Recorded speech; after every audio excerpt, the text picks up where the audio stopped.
ஆனால் இந்தியாவிற்கு constitution morality தேவைப்படுகிறது. அது முதலமைச்சர்களுக்கும் அமைச்சர்களுக்கும் பிரதமர்களுக்கும் பொருந்தும் என்று உரையாற்றியிருக்கிறார். அந்த கான்ஸ்டிடியூஷன் மொராலிட்டி அக்கௌண்டபிலிட்டி எதுவுமே இல்லாமல் தான் வகிக்கிற பதவிக்கு பொருத்தமானவராக இல்லாமல் தன்னுடைய தகுதியை குறைத்துக் கொண்டு பிதற்றி இருக்கிறார். வீராவசனம் பேசியிருக்கிறார். நான் தமிழ்நாட்டு மக்களை, அவருக்கு வாக்களித்த பெருமக்களை, வாக்களிக்காத பெருமக்களை எனக்கும் சேர்த்து அவர்தான் முதலமைச்சர் என்கின்ற அந்த உணர்வோடு மிகுந்த மரியாதையோடு நான் கேட்டுக்கொள்வதெல்லாம், சட்டமன்றத்தில் பதிலுரையாற்றிய மாண்புமிகு விஜய் அவர்களுடைய டோன் அண்ட் டனார், அவருடைய குரலினுடைய வலிமை, அந்த அழுத்தம், அந்த சத்தம், அதையும் திருச்சி அவர் உரையாற்றுகிற போது எல்லலும் துள்ளலுமாக கர்ஜித்ததாக சொல்லிக்கொண்டு கத்திக்கொண்டு பேசினாரே, அந்த பேச்சையும் இரண்டையும் ஒப்பிட்டு பாருங்கள். ஏன் சட்டமன்றத்திற்குள்ளே தளர்வு, சோர்வு, தயக்கம், மயக்கம், இயலாமை? ஆனால் திருச்சியில் ஏன் இந்த வீர வசனம், அந்த வசனத்தை எழுதி கொடுத்தது யார் என்கின்ற பொருத்தப்பாட்டை, ஒப்பீட்டை நீங்கள் எண்ணி பார்த்தால் இதற்கு பின்னாலே இருக்கின்ற அரசியல் தந்திரம், அரசியல் அசிங்கம், புலம்பல் எல்லாம் தெரியும். அவர் சொல்லுகிறார், ஒவ்வொரு வரிக்கும் திராவிட முன்னேற்ற கழகத்தை குறை சொல்வது, ஸ்டாலின் சார் என்பது, அப்புறம் திமுகவுக்கும் தாவேகாவுக்கும் தான் போட்டி, மற்றவங்க எல்லாம் அல்லு சில்லு, மற்றவங்க எல்லாம் அல்லு சில்லு. யாரு? அதிமுக தேர்ந்தெடுக்கப்பட்ட சட்டமன்ற உறுப்பினர்கள். நான் வந்து ஸ்டாலின் ஸ்டார், உங்களுக்கு எனக்கு தான் போட்டி, மற்றவங்க எல்லாம் அல்லு சில்லு. நீங்கள்ல முதலமைச்சர் அவர்களே, உங்களுக்கு ரொம்ப சங்கடமா இல்லை? நான் வேற வார்த்தை பயன்படுத்த விரும்பல. அந்த அல்லு சில்லு வீட்டுக்கு நீங்களே போய் சால்வை போட்டு அவங்களோட ஓட்டை வாங்கினீங்களே, அந்த அல்லு சில்லு கிட்ட போய் கெஞ்சி கூத்தாடினது தில்லுமுல்லா அரசியல் அநாகரிகமா? அதை தமிழ்நாட்டு மக்கள் தெரிஞ்சுக்க வேணாமா? நீங்க என்னன்னு பேசுறீங்களா? நான் இப்போதும் சொல்லுகிறேன், இந்த ஆட்சி அமையப்பட்டதற்கு பிறகு ஒரு முதலமைச்சருக்கு தர வேண்டிய மரியாதையை எங்களுடைய தலைவரும் நாங்கள் தர தயார். ஆனால் எங்களுடைய நிலைப்பாடு, உணர்ச்சி வசப்பட்டவர்கள் இந்த ஆட்சியை உருவாக்குவதற்கு ஒரு காரணமாக இருந்திருக்கிறார்கள் என்ற காரணத்தினால் அதே வழியில் முதலமைச்சரும் செல்லக்கூடாது என்று உங்களை நான் கேட்டுக்கொள்கிறேன். அதே மாதிரி ஒன்றுக்கும் அரசியல் புரிதல் இல்லை, கவர்ச்சி அரசியல் என்ன சொல்றாங்க, சொல்லியிருப்பாதே வாதத்துக்கு வச்சுக்குவோம். ஏன் சினிமா நடிகருக்கு கவர்ச்சி அரசியல் இருக்கக்கூடாதா? அந்த கவர்ச்சி அரசியலிருந்து வெளியே வாங்கன்னு தமிழ்நாட்டு மக்களை கேட்டுக்கிறதுக்கு எங்களுக்கு மற்ற கட்சிகளுக்கெல்லாம் உரிமை இல்லையா? அது என்ன கவர்ச்சி அரசியல் புரிதல் வார்த்தையை பயன்படுத்தினா எனக்கு நல்லா வந்துடும் வார்த்தை. என்ன வார்த்தை வந்துடும்? இது முதலமைச்சருக்கு அழகா? இவர் ஆக்குப்பைங்க கான்ஸ்டிடியூஷனல் சேர் பிரதர் ப்ரோ விஜய் அப்படின்னு நாங்களும் கேட்போம். ஒரு முதலமைச்சர் போறீங்க, நன்றி சொல்றீங்க, திமுக விமர்சிக்க வேணாம்னு சொல்ல, விமர்சிங்க, அதுக்கு ஒரு 5 நிமிஷம் எடுத்துங்க. மீதி 10 நிமிடங்கள் பிரதமரோடு போனேன், சந்தித்தேன், என்ன செய்ய போகிறேன், பிரதமரிடம் மனு அளித்திருக்கிறேன், ஏதாவது சொல்லியிருக்கீங்களா? நான் கேட்கறேன், யாரை பார்த்து நீங்க குறை சொல்றீங்க?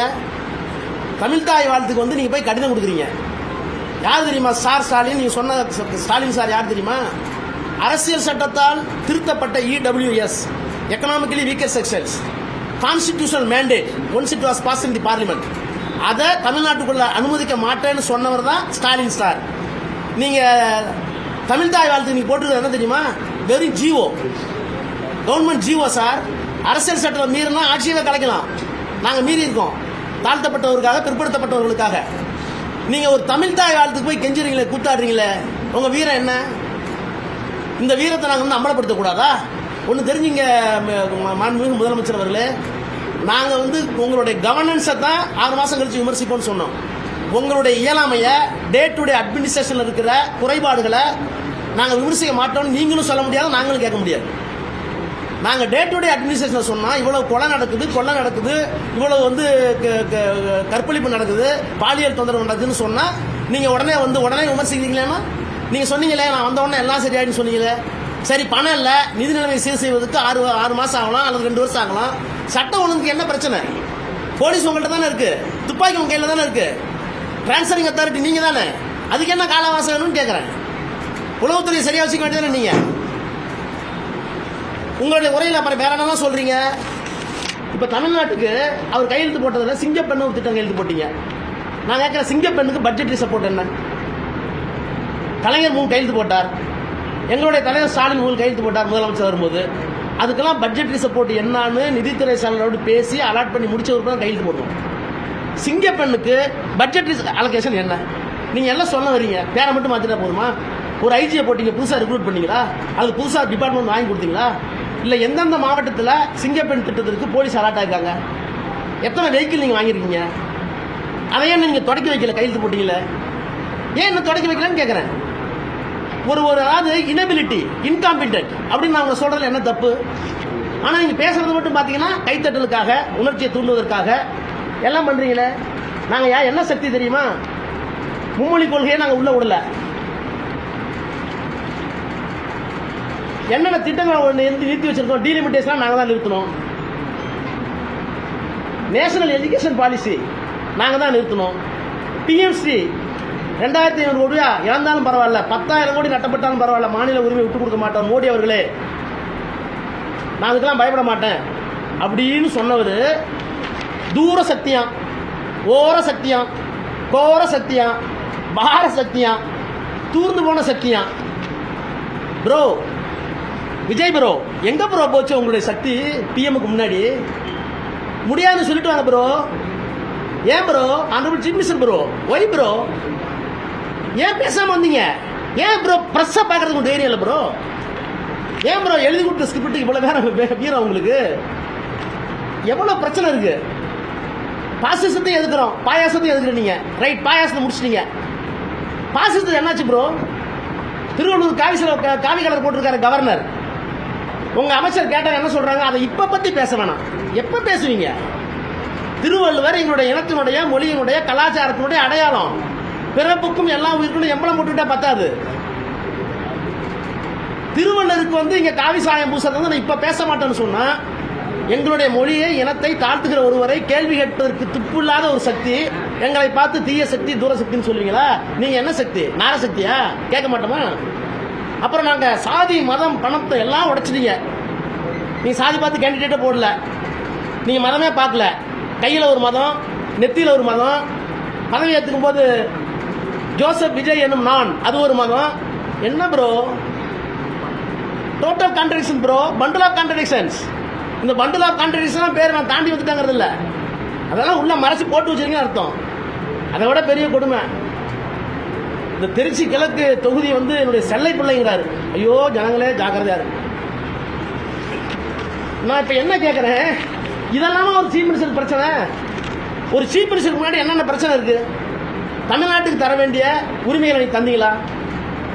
இன்னைக்கு டிகே சிவகுமார் பக்கத்து மாநிலத்தின் முதலமைச்சர் பேசியிருக்காரு. திமுகவும் ஸ்டாலின் இருக்க வரைக்கும் தான் எங்களுக்கு பிரச்சனை, மேகதாதுக்கு இனிமேல் எங்களுக்கு பிரச்சனைங்கிறார். இதை கேட்டதற்கு பிறகு இந்த காங்கிரஸ்காரர்கள், இங்க இருக்க 2 அமைச்சர்கள் அதுக்கு தான் எதிர்வினையாற்றிருக்கீங்களா? முதலமைச்சர் அவர்களே உங்களை சொல்றாரு, நீங்க ஒரு ஆளே இல்லைன்றாரு, அவரு எங்களுக்கு பிரச்சனையே இல்லைன்றாரு. எங்க ஆட்சி, திமுக ஆட்சி, இதுக்கு என்ன ஆட்சி? அந்த ஆட்சி போய்விட்டது. எங்க தயவில் இருக்கிற ஆட்சி தான் இப்போ நடக்குதுன்னு பட்டவர்கள் சொல்றாரு. டிகே சிவகுமார் பதில் என்ன? அப்புறம் பச்சை துண்டை போட்டு சொன்னீங்களே, நான் விவசாய மகனாக பிறப்பாமல் இருப்பதற்கு வருத்தப்பட்டேன். நான் விவசாய வீட்டு புள்ள, 8வது புள்ள, நான் கடைசி புள்ள. எனக்கு ஏறு ஓட்ட தெரியும், தண்ணி பாய்ச்ச தெரியும், உழவு ஓட்ட தெரியும், வண்டி மாடு ஓட்டிருக்கேன், எல்லாம் பண்ணியிருக்கேன். நீங்க ஐயோயோ எனக்கு விவசாய பிள்ளையா பிறக்காம போயிட்டு இன்னைக்கு பாத்தீங்களா டிவியை? விவசாயிகள் போராடுறாங்க, பணமா நடிச்சுக்கிட்டு போராடுறாங்க, இந்த ஆட்சியில் நாங்கள் பணம் ஆகி கொண்டிருக்கிறோம்னு. இன்னொன்று கேட்குறேன், எங்களை 6 மாதம் கேள்வி கேட்கறேன்னு சொன்னீங்களே, நீங்கள் 6 மாதம் இல்லை 6 வருஷம் கூட நான் கேள்வி கேட்கல. உங்களுடைய தேர்தல் அறிக்கையில் உங்களோட நடத்தையெல்லாம் நாணயம் இருக்கா? ரிசர்வ் பேங்க் கைட்லைன்ஸ் இல்லாமல் நீங்கள் விவசாய கடனை முழுசாக தள்ளுபடி முடியாது. 2025 கைட்லைன்ஸ். நீங்கள் 2026 தானே தேர்தல் அறிக்கை தயாரிக்கிறீங்க. அந்த அறிக்கை தயாரிக்கும் போது இப்படி ஒரு சட்டம் இருப்பது என்பதை தெரியாமல் கூட ஒரு அரசியல் கட்சி நீங்க தேர்தல் அறிக்கை கொடுத்தா உங்களுக்கு என்ன பேர் வைக்கலாம்? ரொம்ப கல்வியாளர்கள் பேர் வச்சிடலாமா? மெத்த படித்தவர்கள் பேர் வச்சிடலாமா? பேர் அறிவாளர்கள் பேர் வச்சிடலாமா? ஞானிகள் பேர் வச்சிடலாமா? நீங்களே ஒரு வார்த்தை சொல்லுங்களேன். அப்ப நீங்களே ஒரு வாக்குறுதி கொடுத்துட்டு அதை முடிக்க முடியாம இப்ப புது சீனிங்களா வைக்கிறீங்க. 200 யூனிட் கரண்ட்டுக்கு. அப்புறம் கச்சத்தீவு நீண்ட நாள் எங்களுடைய தமிழர்களுடைய பிரச்சனை, மீனவர்களுடைய பிரச்சனை. அதை கேட்டிருக்கேன்னு சொல்லுங்க, கேட்போம்னு சொல்லுங்க, போராடுவோம்னு சொல்லுங்க, ஒத்துக்கிறோம். அதுல அரசியல் சட்ட சிக்கலே இருக்கு.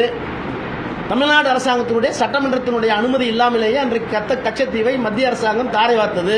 அதை திராவிட முன்னேற்ற கழகத்தினுடைய ஆட்சி கலைஞர் தலைமையில் சட்டமன்றத்தில் தீர்மானம் போட்டு கண்டித்திருக்கிறது. எல்லா ஆவணங்களும் இருக்கு. உடனே நீங்க செஞ்சு கொடுக்கணும் அவசியம் இல்லை. ஆனா குறைந்தபட்ச ஒரு அக்கௌண்டபிலிட்டி வேணாம் அவங்க அமைச்சர்களுக்கு. என்ன அமைச்சர்கள் அவர்கள்? கச்சத்தீவை பத்தி பேசினா நோ கமெண்ட்ஸ். திருவள்ளுவர் சிலையை பத்தி காவி சிலை அடிக்கிறார் கவர்னர் கேட்டாக்க அதை இப்ப பேச வேணாம். அப்புறம் பக்ரீத்துக்கு ஒரு ஜட்ஜ்மெண்ட் வந்திருக்கு. எங்கள் கட்சியின் சார்பில் சரவணன், கழகத்தினுடைய துணை பொதுச் செயலாளர் நாடாளுமன்ற உறுப்பினர் கவிஞர் கனிமொழி எல்லாம் அதை கண்டிச்சிருக்காங்க. நீங்க என்ன பேசுறீங்க? மாநில உரிமையை விட்டுக் கொடுக்க மாட்டேன் போனீங்களே, பிரதமர் என்ன கேட்டு வந்தீங்க? மதச்சார்பு விட்டுக் கொடுக்க மாட்டேன். இந்த ஜட்ஜ்மெண்ட் உங்களுடைய பதில் என்ன? உங்க கமெண்ட்ஸ் என்ன? அப்பீல் போக போறீங்களா? என்ன பண்ண போறீங்க? எதுவுமே இல்லையே. இப்படி இந்த எலக்ட்ரிசிட்டி பில்லு இன்றைக்கு எலக்ட்ரிசிட்டி ஸ்கேர்சிட்டி திமுக ஆட்சி மேல் பழி போடுறீங்களே. ஏன் கோடை காலத்தில் ஒவ்வொரு ஆண்டும் பேக்கர் கார்டு இருக்கு. ஏப்ரல் மாதத்திலிருந்து மே மாதத்தில் தமிழ்நாட்டில் எவ்வளவு கூடுதல் மின்சாரம் தேவைப்படும்? அது ஜெயலலிதா காலத்திலிருந்து, எங்களுடைய காலத்திலிருந்து, எடப்பாடி காலத்திலிருந்து பேக்கர் கார்டு, ட்ராக் ரெக்கார்டு இருக்கு. வழக்கமாக ஒரு அரசாங்கம் என்ன பண்ணணும்னா எந்த பருவ காலத்தில் எவ்வளவு தேவைப்படும் அப்படிங்கிறத நினைச்சு ஃபோர்ஸி பண்ணி முன்கூட்டியே அறிந்து அதற்கான கூடுதல் மின்சாரத்தை பெற வேண்டும். கூடுதல் விலையாக இருந்தால் கூட அதையும் சேர்த்து அமைச்சரவையில் பெற்று ஒப்புதல் பெற்று வேற வழி இல்லை நாங்கள் வாங்குறோம்னு சொல்லணும். அதை செய்யறது கூட துப்புள்ள உங்களுக்கு. கரண்ட் இப்போ போயிடுச்சுன்னா காரணம் ஸ்டாலின்ங்கிறீங்க, திமுகங்கிறீங்க. Bro, chief minister honourable Vijay bro, really we are afraid bro. எங்க போயிட்டு இருக்குன்னு தெரியல ப்ரோ. தூக்கம் வர மாட்டேங்குது ப்ரோ. ஒண்ணுமே சரியில்லையே ப்ரோ. தொலைகால திட்டமும் ஒன்றும் கிடையாது, டே டு டே அட்மினிஸ்ட்ரேஷன் ஒன்றும் கிடையாது. என்ன பண்றதுன்னு தெரியல ப்ரோ. ஏதாவது ஒரு நல்ல முடிவு எடுக்க ப்ரோ, இல்லைன்னா நல்லா இருக்காது ப்ரோ. எங்களுடைய தலைவர், எங்களுடைய திமுக திராவிட முன்னேற்ற கழகம் உங்களுடைய நியாயமான எல்லா செயல்களுக்கும் உடனிருக்க தயாராக இருக்கிறது. ஆனால் இப்படியெல்லாம் ஒரு ஒரு முதிர்ச்சி இல்லாத, முன்னனுபவம் இல்லாமல் போவதில் தவறில்லை. ஆனால் முதிர்ச்சி இல்லாத, பக்குவம் இல்லாத, எதை பற்றியும் சிந்திக்காத ஒரு தாண்டோணித்தனமான அரசாங்கத்தை தந்து கொண்டிருக்கிற முதலமைச்சர்களே, உங்களை தமிழ்நாட்டு மக்களின் சார்பில், வாக்களித்த மக்களின் சார்பில், வாக்களிக்காத மக்களின் சார்பில், அப்புறம் சொல்றீங்க ஒரே தலைவர், ஒரே நம்பிக்கை நான் தான்ங்கிறீங்க. உங்களுக்கு ஓட்டு போட்டு 35% தான். பார்லிமெண்டரி டெமோக்ரஸியில் you succeeded, no doubt, I do admit. நாடாளுமன்ற தேர்தல் முறையில் நீங்கள் வெற்றி பெற்று விட்டீர்கள். ஆனால் தமிழ்நாட்டு மக்களுக்கு நான் தான் தலைவன் சொல்ல உங்களுக்கு எந்த அதிகாரமும் இல்லை, எந்த அனுமதி இல்லை. ஏன்னா 65% பேர் உங்களை வேணான்னு ஓட்டு போட்டுருக்காங்க. I do not mean that you are not competent under constitution methodology. நீங்க அரசியல் சட்டப்படி சரின்னு சொல்லல. அரசியல் சட்டப்படி அதுதான் சரி, எலக்ட்ரல் பாலிசி. ஆனால் மனதிலே வைத்துக் கொள்ளுங்கள், உங்களை வேண்டாம் என்று நிராகரித்தவர்கள் 65% இருக்கிறார்கள். அந்த 65%த்தில் இன்னும் ஒரு 10-15% உங்கள் பக்கம் பெறுவதற்கு முயற்சி எடுங்கள். எங்களை, எங்கள் தலைவரை எப்போது பார்த்தாலும் குறை சொல்லி அதில் எல்லலும் துழலுமாக பேசி, நக்கல் நையாண்டி பேசி உங்களுடைய முதலமைச்சர் என்ற நாற்காலிக்குள்ள தகுதியை குறைத்துக் கொள்ளார்கள் என்று உங்களை அன்போடு கேட்டுக்கொள்கிறேன். நேற்று இவ்வளவு விஷயம் பேசியிருக்காங்க. உங்களோட தோழமைகள் இருந்த கட்சிகளுக்கு அவங்க இருக்கிறவங்க இந்த விஷயத்துக்கு சரியா எதிர்வினை ஆற்றாங்கன்னு நீங்க நினைக்கிறீங்களா? நான் அதுதான் மொத்தமாக சொன்னேன். கான்ஸ்டிடியூஷனல் மொராலிட்டின்னு ஒன்று இருக்கு.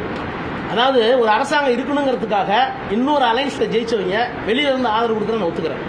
சிபிஐ சிபிஎம் ஒத்துக்கிறேன். மற்றவங்களை நான் விமர்சிக்க வேண்டிய அவசியம் இல்லை. ஏற்கனவே விமர்சனங்கள்லாம் சோசியல் மீடியாலாம் பார்த்துருப்பீங்க. இப்போ நான் சொல்ல வர்றது, இன்னொரு அணியில இருந்து வெற்றி பெற்ற பிறகு அவர்களுடைய தயவோடு ஆட்சி அமைத்ததற்கு பிறகும் நீங்கள் ஏதோ 185 சீட்டு பிடிச்சிட்ட மாதிரி கை காலெல்லாம் ஆட்டிட்டு பேசுறீங்களே. கை இப்படி போகுது, இப்படி போகுது. நான் என்ன கேட்கிறேன், சட்டமன்றத்தில் எங்க போச்சு உங்க கை? பேப்பர் வச்சுட்டு பேசிக்கலாம், என்ன அர்த்தம்? ஏன் பவு நீங்க எதிர்கட்சி தலைவர் மாண்பு உதயநிதி ஸ்டாலின் கேட்ட கேள்வி உங்களால ஏன் பதில் சொல்ல எதிர்கொள்ள முடியல? உங்க பாடி லாங்குவேஜ் எங்க போச்சு அன்னைக்கு? My sincere appeal to the press. நான் தயவு பண்ணி கேட்கறேன், ஏதோ அவரை வெறுத்து கேட்கல. 2 பாடி லாங்குவேஜையும் 2 டோன் அண்ட் டனாரையும் நீங்க ஒப்புமை செய்யுங்க. அதற்கு பிறகு இவருடைய ஆளுமை என்ன, இவர் என்ன செய்ய போகிறார், என்ன டெலிவரி கொடுக்க போறார் அப்படிங்கறத நீங்க தான் தீர்மானிக்கணும், மக்கள் தான் தீர்மானிக்கணும்.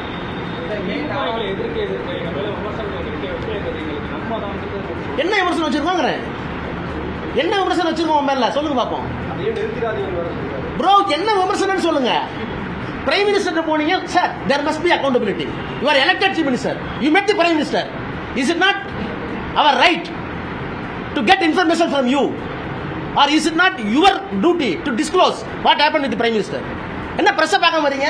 4வது தூக்கு சார் அது. நானே தப்பு பண்ணா வெளியே கொண்டு வரதான். தப்பா இருந்தாலும் தப்பு தான். 1,70,000 கோடி சொன்னது நீங்க தான். அது இல்லைன்னு சொல்லி விரிவு செயற்பாடு ஒத்துக்கிட்டது நீங்க தான். But it need in democracy. எதுவுமே நான் பார்க்க மாட்டேன்னா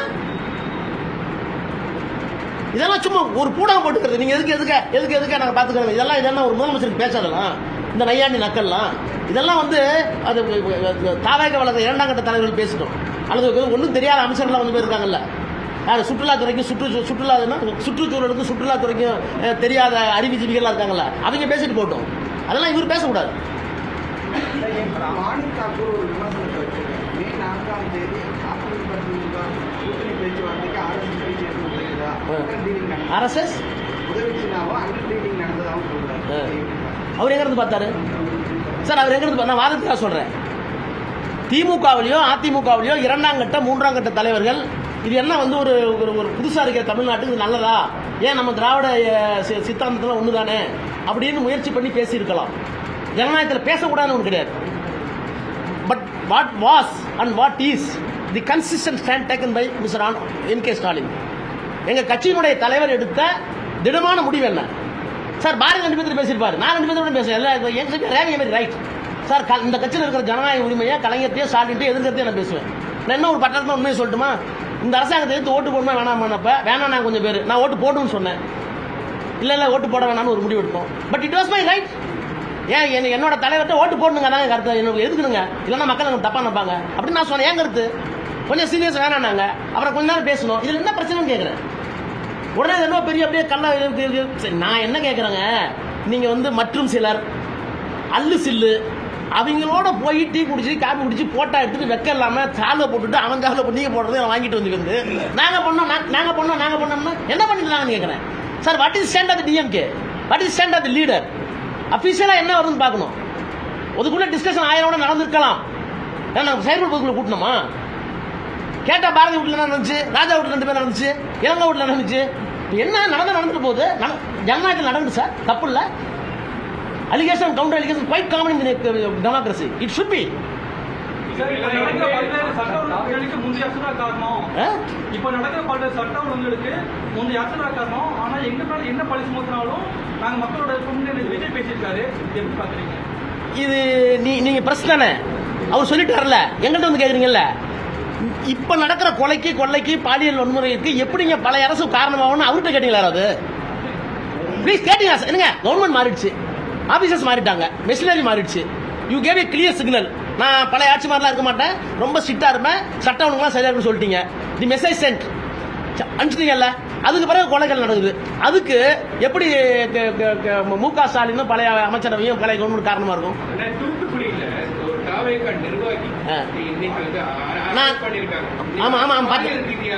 பாத்துருக்கேன். நான் என்ன கேட்கறேன் உங்கள்கிட்ட, நீங்க ஏன் தயவு பண்ணி ஏன் கேள்வி கேட்க மாட்டேங்கிறேன்னு கேட்கறேன் சார்.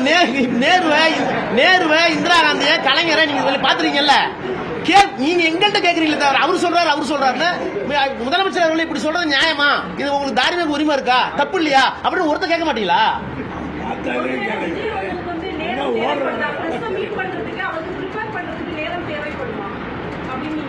அதனால என்ன 24 மணி 25 மாத்திரலாமா? நாளைல இருந்து ஒரு நாளைக்கு 24 மணி நேரம் சார். மேடம், நான் அவருக்கா 25 மாத்திட்டுமா? 360 நாள் இன்னொரு 10 நாள் எக்ஸ்டெண்ட் பண்ணலாமா? எதுக்கு நேரம் இல்லைன்னு கேட்கறேன் சார். பிரஸ் பாக்குறது வந்து it's part and parcel of your duty to discharge the constitutional functions. அதுக்கு தான் 4th எஸ்டேட் உங்களுக்கு சொல்லணுமா? கான்ஸ்டிடியூஷன் டிபேட் எடுத்து படிங்க. நீங்க வந்து எக்ஸிக்யூட்டிவ் லிமிடேஷன் வச்சுட்டீங்க, வரம்பு வச்சுட்டீங்க, ஜுடிஷியரி வரம்பு வச்சுட்டீங்க, லெஜிஸ்லேஷன் வரம்பு வச்சிருக்கீங்க. அந்த வரம்புகளை மீறும் போது என்ன பண்ணணும் சுப்ரீம் கோர்ட்னு சொல்லிருக்கீங்க. ஏன் பிரஸுக்கு வரம்பு வைக்கலன்னு KT ஷானு ஒரு MLA கேட்டிருக்காரு, அரசியல் என்ன செய்யல. அப்ப அவர் சொல்றாரு, இந்த 3 துறையிலும் தங்களுடைய டியூட்டில இருந்து தவறிட்டாங்கன்னா அதை இடித்துரைத்து மக்களை காப்பாற்றுவதற்கு, ஜனநாயகத்தை பேணுவதற்கு கடைசி asylum, the last asylum is 4th எஸ்டேட்ங்கிறார். With folded hand. இது அம்பேத்கர் கோட். எல்லாத்துக்கும் கடைசி புகலிடம் நீங்க தாங்கிறார். அதனாலதான் அவர்கள் வரம்பு நான் வைக்கவில்லை, அவங்க எது சட்டத்திட்டத்தை நான் உருவாக்கவில்லை. Let us have a free press. நீங்க அப்படி இருக்கீங்களா? ஏன் இவ்வளவு கேள்வி என்ன கேட்கறீங்களா? முதலமைச்சர் கேட்க மாட்டேங்கிறீங்க ப்ரோ. விஜய் ப்ரோ, இதுவும் நியாயம் இல்லை ப்ரோ, கேட்டு ப்ரோ. காங்கிரஸ் உள்ளிட்ட எந்த கட்சிகள் வெளியேறினாலும் அவங்கள பத்தி கடுமையான விமர்சனங்கள் இல்லை. நான் வெளியேறது குறித்து மட்டும்தான் திமுக மற்ற உங்களோட தோழர்கள் வந்து கடுமையாக விமர்சித்து நடத்துவோம் சொல்லியிருக்காரு. அது எங்களுக்கு இருந்த அவ்வளவு பிணைப்பு. பாசம் யார்கிட்ட கூட வச்சிருந்தோமோ அந்த பாசம் வந்து முரண்படும் போது கோவம் வரும். காங்கிரஸ் நாங்கள் அவ்வளோ பாசம் வைக்கல ஐடியாலஜிக்கலா. சிபிஎம் வெளியே இருந்தாங்க, அதனால எங்களுக்கு வருத்தம் இருக்கும். அதில் என்ன இருக்கு சார்? என் சொந்த தம்பி எங்கள் அண்ணன் எனக்கு வந்து நான் எதிர்பார்த்த ட்ரெஸ் அவுட் இல்லைன்னு சொல்லும்போது கோவம் வரும். நாளைக்கு திரும்பவும் சேர்ந்துக்குவோம் சார். ஐடியாலஜியில் சேலிங் சேம் போட். அன்னைக்கு கோவம் இருந்தது, வருத்தமாக நானும் பேசியிருப்போம், அவங்களும் பேசியிருப்பாங்க. அதில் என்ன இருக்கு? நத்திங். இது ஒரு சகோதர முரண்பாடு, அவ்வளோதான். It may not be permanent. Vaiko அவர்கள் வந்து ஒரு போராட்ட காலத்துல பிரஸ் மீட் கொடுத்தாரு. அப்போ வந்து என்ன சொல்றாருன்னா 27ஆம் தேதி வந்து பொதுக்குழு கூட்டம் இருக்குது தாயம்ல. நாவேக்கா சொல்லல, கூட்டணி தொடருமா இது சம்பந்தமா இனிதான் வந்து முடிவெடுக்கணும்னு சொல்றாரு. சீட்டு குறைவா கூட்டது வந்து தொண்டர்கள் மத்தியில கொந்தளிப்பு இருக்குது, அந்த மாதிரி வார்த்தைலாம் யூஸ் பண்ணிருக்காரு. நீங்க எப்படி நினைக்கிறீங்க? நான் பார்க்கலைங்க, அவர் இன்டர்வியூ நான் பார்க்கல. சார், வரும் ஜூன் 8ஆம் தேதி இந்தியா காங்கிரஸ் தலைமையில் மீட்டிங் நடத்துறாங்க. அதில் வந்து தாவேகா வந்து இந்தியா கூட்டணியில் தாவேகாவுக்கு அழைச்சி மீட்டிங் நடத்தப்படுற இது கேஷியல் சொல்றாங்க, என்னன்னு தெரியல, அபிஷியல் தெரியல. இல்ல டிவியில பார்த்தேன், இன்னும் யாருக்குமே அழைப்பு வந்த மாதிரி தெரியல. எல்லாம் கேஷியங்கள் வருது, உங்க டிவியில வருது, அழைக்க போறாங்க, திமுக போகுமா சார்? உங்களுக்கு தான் சொல்ல வேண்டிய அவசியம் இல்லையே, எல்லாத்தையும் போட்டு. ஆனால் இன்னும் ஒரு 10 வருஷத்துக்கு தாவேகா தான் இங்கே ஆள போகும்போது திமுக ரெஸ்ட் எடுக்கிறதுக்கு யாரு ஏங்க இப்போ அவர் வந்து திருச்சியில் பேசின பேச்சுக்கே நான் பதில் சொல்லிட்டேன். அப்புறம் இன்னும் அவரெல்லாம் பேசலாம், நான் தான் சொல்லிட்டேன்னா அது இதுக்கு மேலே நான் வார்த்தையை கடுமையாக பயன்படுத்த முடியாது. அவர் சொல்கிறாரு, அவ்வளோதான். ஒரு உட்டோப்பியன் ஒரு வேர்டு தெரியுமா? யுவர் லிவிங் இன் உட்டோப்பியன் வேர்டுமாங்க. அது மாதிரி ரைட். இது ஒரு தேர்தலில் வந்து ஒன்றும் ஃபுல் மெஜாரிட்டி கொடுக்கல, ஒரு ஃப்ராக்சர்டு மெஜாரிட்டி தான் கொடுத்துருக்காங்க, 107 தான் கொடுத்துருக்காங்க. நீங்கள் கான்ஸ்டியூஷனாக பார்த்தீங்கன்னா கவர்னர் மகனால் ரிஜெக்ட் பண்ணார். என்ன ரிஜெக்ட் பண்ணாருன்னா சிங்கிள் மெஜாரிட்டி சொல்லலை அப்படின்னாரு. இந்த மாதிரி ஒரு பிஸி சூழ்நிலையில் ஒரு கவர்மெண்ட் ஃபார்ம் ஆயிருக்கு. பேசுவார், அதை வச்சுட்டு பேசுகிறேன்.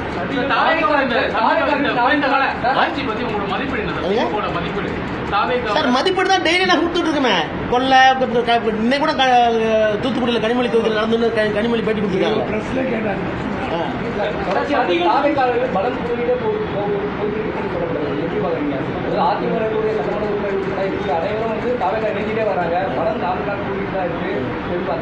நீங்க பலம் 4 நாள் எதுவும் சொல்றீங்க?